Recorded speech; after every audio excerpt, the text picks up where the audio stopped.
Hi, Kathy Pecora with Atlanta Area Property Management. I have owners that ask, how can I improve the profitability of my rental home? Well, hopefully you bought the house right and you've refinanced with some low interest rates. Those two things help. The only thing left now would be, especially if your home is already in service, would be to cut expenses. When you cut expenses, it directly affects your bottom line. Now, you may not realize actual cash each month, but you'll realize it over the long term of the home. So the number one thing we try to do is to avoid tenant turnover. When you have tenant turnover, you've got those repairs that you have to do. You may have to paint the walls, replace carpet, but you got to get the home ready for market as well. It's not as simple as doing a repair while the tenant is in the place. You've got to make it shine. So you've got those expenses, which can be easily $2,000 to $3,000. If you have a property management company, you're going to pay them some fees. And if the house stays vacant for 30, 60 days, that's rent you will never recover. So our number one thing is to try to avoid turning over the property. So how do you do that? The easiest way is to make sure that you're addressing the tenant's concerns when it comes to repairs. Repairs are the number one reason why tenants move. And then second, you do want to keep the rents up to market value. If you don't, then you're giving your house away. And remember, this is a business. So what do?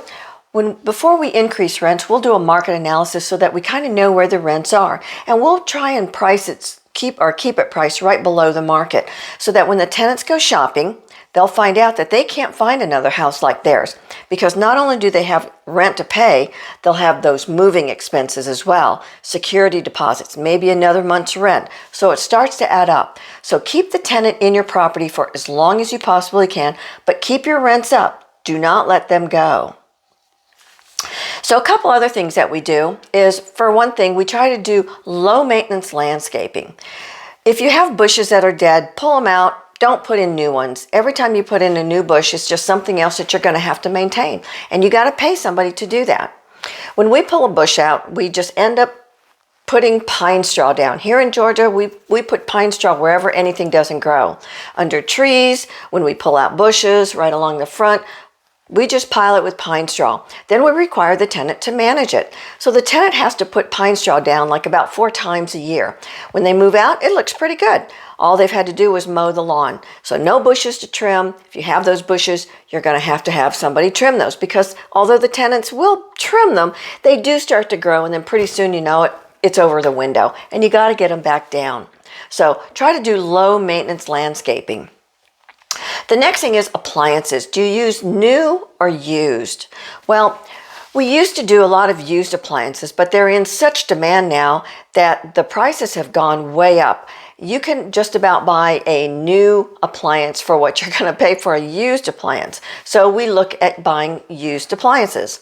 Now, we'll stay away from the stainless because they get dinged, and then after a while they look kind of worn. So we just do white or black appliances and make sure everything matches, so it doesn't look like a patchwork in your kitchen, because then your tenants kind of look at that as, well, that's how you do your repairs too. So make all your appliances match. Do white or black, and make sure that they're in working order, for one thing. I would stay away from other components such as ice makers, microwaves, washers and dryers. Stay away from any of those. Those are just additional things that you're going to have to fix if something happens. Now, in our lease, we say that, hey, if the microwave goes bad, and it's one of those under the counter ones, one of the ones that go above the stove, we say we're going to replace it with a vent hood. Well, sometimes we get judges that say, no, look, it was a component that was there, so it's your responsibility to maintain or replace in a like condition. So we just take them all out.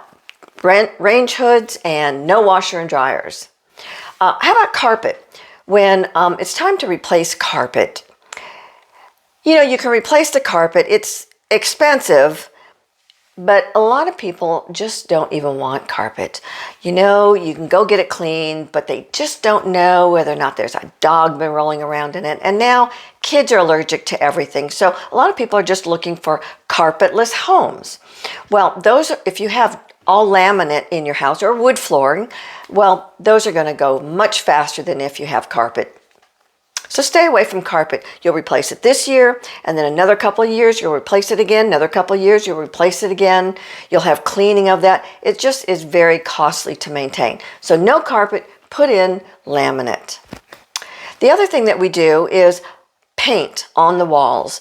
So now we used to use color, but now we just use flat white paint. It is so much easier to patch. I don't know what it is, but when you paint a wall and then you let it dry, a couple days later you go back, and if you've ever tried to patch it, use the same brush, same paint, well, you see the patch marks. I don't know what it is, but it never matches. So we use flat white so that if you have to paint over holes and patches, it matches. Here in Georgia, we've had a couple of cases where the judges have said, hey, look, it's not reasonable for a tenant not to hang pictures on the walls. And, you know, if a tenant can't hang something on the walls, well, why live there? It's kind of like living in a dorm or somewhere. So they just don't want to go that route. They would rather be able to hang pictures. Well, we tell them they've got to patch it or we're going to paint that whole wall. Instead, let them put their things up. We tell them what kind of hooks to use, or those 3M tabs, but we tell them stay away from screws and nails.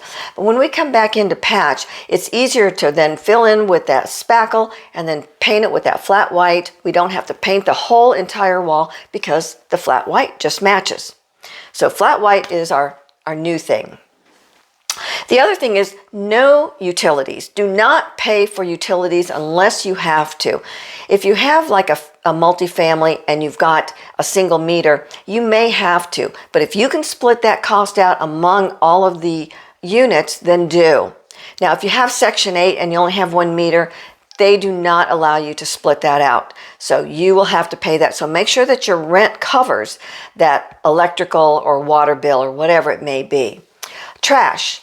Here in some of the cities around Atlanta, the trash bill is included in the owner's tax bill. So they pay like about a $600 or $700 amount every year. Well, what we will do on those is we will actually tell the owners, tell the tenants that we're going to bill them $60 a month or whatever it might be to cover the trash. And then that way the owner gets the trash bill back. So those are one of the things that we do, is we do split the trash. So that is basically kind of the things that you'll be able to do expense-wise. Those are just some things. There are some other things, and as you have a rental property, you'll learn the more and more little tricks that you'll be able to do that will actually save you money.